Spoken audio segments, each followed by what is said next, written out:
7 minutes. That's how long it took to steal one of the most protected treasures in Europe. 7 minutes. Inside the most visited museum in the world, with cameras on every wall, armed guards on every floor, and thousands of tourists snapping photos around every corner. 7 minutes. And they walked out like nothing happened. The Louvre is not just a museum, it's a fortress. Over 35,000 works of art, 9 kilometers of galleries, surveillance cameras covering nearly every inch of the building. On peak days, it receives up to 45,000 visitors in a single day. Nobody would expect someone to attempt a theft there. And yet, the pieces in question were part of a historic collection directly tied to the Napoleonic era. Relics from the early 19th century, valued in the millions of euros, secured inside a specialized display case with its own independent alarm system.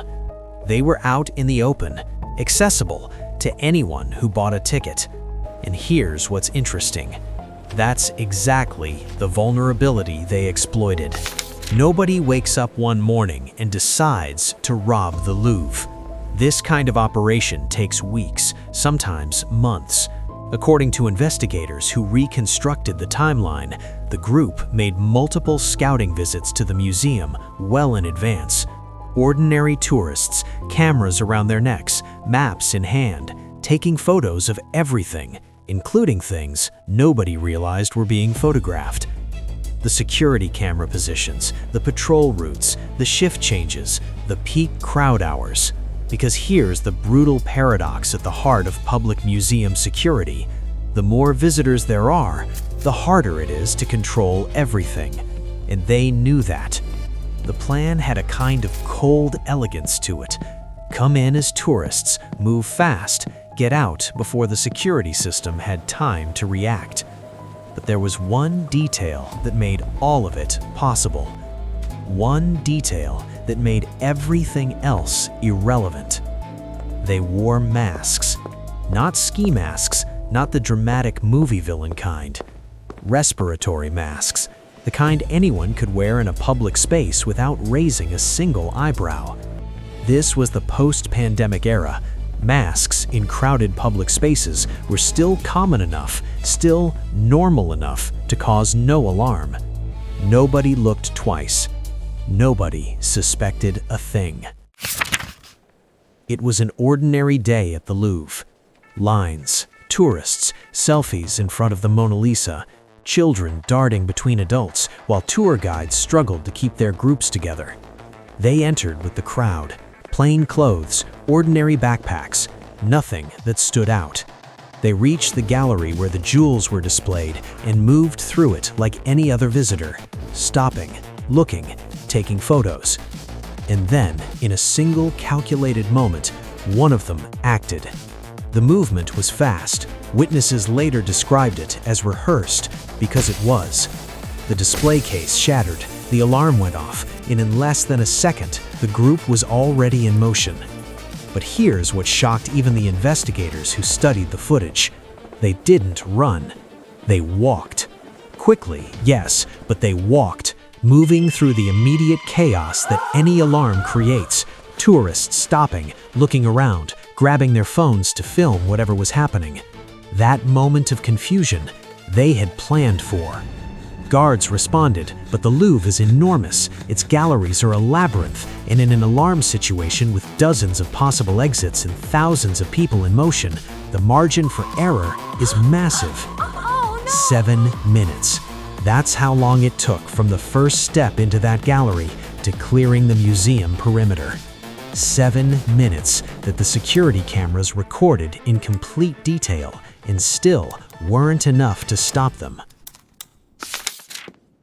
French police arrived within minutes of the alarm, but by the time officers locked down the perimeter, the suspects had already dissolved into the streets of Paris.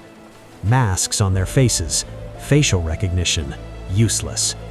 The investigation began immediately. Authorities spent hours reviewing footage. They identified the group by behavior, the coordinated movements, the strategic positions each member assumed before the act. There was clearly a defined structure. One to strike, others to watch, at least one to create a distraction. But faces? None. What investigators had was a puzzle. A crime committed in front of hundreds of witnesses, captured by dozens of cameras, and not a single identifiable face. Interpol was brought in. The case drew international attention, not just because of the value of the stolen pieces, but because of the audacity, the cold precision, and the question that no one could stop asking. How do you rob the Louvre in daylight? The answer, as investigators rebuilt the group's movements step by step, was disturbing in its clarity. The Louvre wasn't robbed despite being a public crowded space. It was robbed because of it. The Louvre revised its security protocols after this. Additional cameras, new physical barriers in high-value galleries, specialized training for alarm response in crowded environments. But the most important lesson wasn't written in any security manual. It was written in human psychology. The thieves' greatest asset wasn't strength, wasn't technology, wasn't firepower. It was the understanding that people, when faced with sudden chaos, hesitate. And 7 seconds of hesitation in a room with 7,000 people is worth 7 minutes of freedom. Napoleon's jewels were taken from one of the most monitored buildings on Earth, not through a failure in the system, through a failure in our assumption that a secure place is an unbreachable one. The cameras saw everything. They just couldn't stop what they saw. If this story made you stop and think, there are dozens more like it. Heists that rewrote the rules of security, escapes that should have been impossible, plans so precise they read like fiction, except every detail is real. Every week, we go inside the cases that change the way the world thinks about crime, control, and human ingenuity. Subscribe and hit the notification bell, because the next story, you're not gonna want to miss it.